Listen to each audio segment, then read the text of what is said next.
السلام علیکم ورحمۃ اللہ وبرکاتہ۔ شاہین اختر پٹھانی کے چینل میں آپ سب کو خوش آمدید کہتی ہوں۔ ایک شخص تھا، اسے کتے بہت پسند تھے اور اس نے اپنے گھر کے ساتھ ایک الگ گھر بنایا ہوا تھا جس میں اس نے بہت سارے کتے رکھے ہوئے تھے۔ اس نے ان کتوں کی ہر کتے کی تصویر اپنے موبائل میں رکھتا، دوستوں کو دکھاتا۔ اب جہاں کہیں بھی جاتا، جہاں کہیں اس کو کتا نظر آتا تو وہ وہاں سے وہ اٹھا کے اپنے گھر لے آتا تھا۔ کتوں کا کھانے پینے کا، رہنے کا وہ بہت اچھے سے خیال رکھتا تھا۔ صفائی ستھرائی ہر چیز کا بہت اچھے سے خیال رکھتا تھا کیونکہ اس کو وہ سارے بہت زیادہ پسند تھے۔ گرمیوں کے دن تھے اور وہ کتوں کے پاس تھا۔ اب اس نے وہاں پہ اس گھر میں ایک چارپائی بھی رکھی ہوئی تھی جہاں پہ وہ بیٹھتا تھا۔ اب اس کو نیند آ جاتی ہے۔ جب اس کو نیند آ جاتی ہے تو وہ اسی چارپائی پہ سو گیا۔ جب وہ سو گیا تو اس کا منہ کھلا ہوا تھا۔ اس کے ارد گرد بہت سارے کتے بیٹھے ہوئے تھے۔ اب جب اس کا منہ کھلا تھا تو وہاں پہ کتوں کی مکھیاں گھوم رہی تھیں۔ عموماً آپ نے اگر دیکھا ہو تو عام طور پہ یہ جو مکھی ہوتی ہے یہ الگ سی ہوتی ہے، لیکن جو کتے کی مکھی ہوتی ہے وہ بہت الگ سی ہوتی ہے۔ اس کے جو پنجے ہوتے ہیں وہ بڑے جکڑ لیتی ہے ان پنجوں کی مدد سے۔ اب اس نے جیسی ہی سانس لی، ایک مکھی اس کے منہ کے پاس سے شاید گزر رہی ہوگی تو اس نے سانس لی تو وہ مکھی اس کے اندر چلی گئی۔ اب جب اس کے اندر گئی اس کو تو نہیں پتہ چلا، لیکن وہ اندر جا کے وہ مکھی اس کے کہیں جسم کے ساتھ چمٹ گئی۔ اب جب وہ اٹھا اس مکھی کی گلے کے اندر جانے کی وجہ سے تو وہ تھوڑا کھانسنے لگ گیا، لیکن اس کو سمجھ نہیں آیا کہ اس کے ساتھ کیا ہوا ہے۔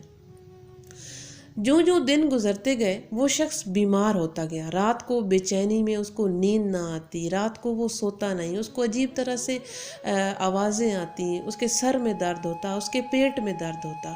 وہ بہت بیمار رہنے لگ گیا۔ وہ ڈاکٹر کے پاس بھی گیا، دوائی لے کے آیا، کھائی، کچھ فرق نہیں پڑا۔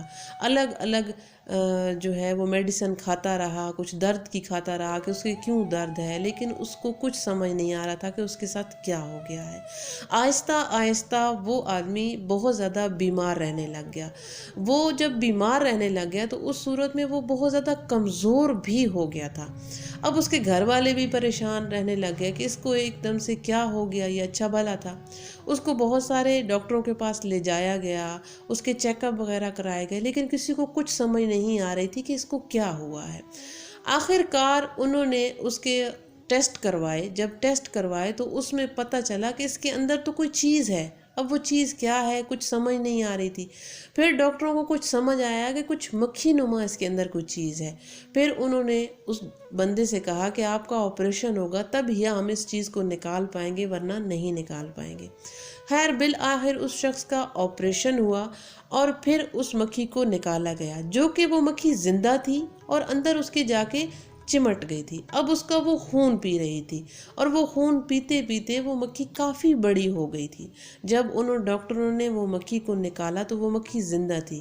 پھر اس شخص کو جب ہوش آیا تو انہوں نے دکھایا کہ آپ کے اندر یہ مکھی موجود تھی جو کہ آپ کا خون پیتے پیتے اتنی بڑی مکھی ہو گئی ہے۔ اس شخص نے جب یہ دیکھا تو وہ حیران ہو گیا کیونکہ وہ کتے کی مکھی تھی جو کہ اس نے گھر میں بہت سارے کتے پال رکھے تھے۔ اب اس کے اندر وہ کتے کی مکھی چلی گئی۔ پھر اس شخص کو ان کتوں سے بہت زیادہ نفرت ہوئی تو اس شخص نے ان سارے کتوں کو گھر سے نکال دیا اور دوبارہ پھر کبھی کتوں کا نام نہیں لیا۔ یہ آج کی جو سٹوری میں نے آپ کو سنائی ہے یہ ہمیں ہماری اماں نے سنائی تھی، جو میں نے آج آپ کے ساتھ شیئر کی۔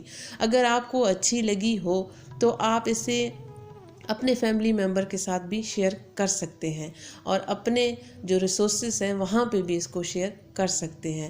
اور اگر میرے چینل پہ آپ نئے ہیں تو میرے چینل کو سبسکرائب بھی کر سکتے ہیں اور اپنی رائے کا اظہار بھی دیجیے گا کہ آپ کو میری باتیں یا میری سٹوری کیسی لگتی ہیں۔ تو میرے ساتھ درود شریف پڑھیے۔ اللہم صلی علی محمد وعلی آل محمد کما صلیت علی ابراہیم وعلی آل ابراہیم انک حمید مجید۔ اللہم بارک علی محمد وعلی آل محمد کما بارکت علی ابراہیم وعلی آل ابراہیم انک حمید مجید۔ امید کرتی ہوں آج کی سٹوری آپ کو اچھی لگی ہوگی، اور اگر اچھی لگی ہوئی تو لائک کامنٹ شیئر ضرور کر دیا کریں۔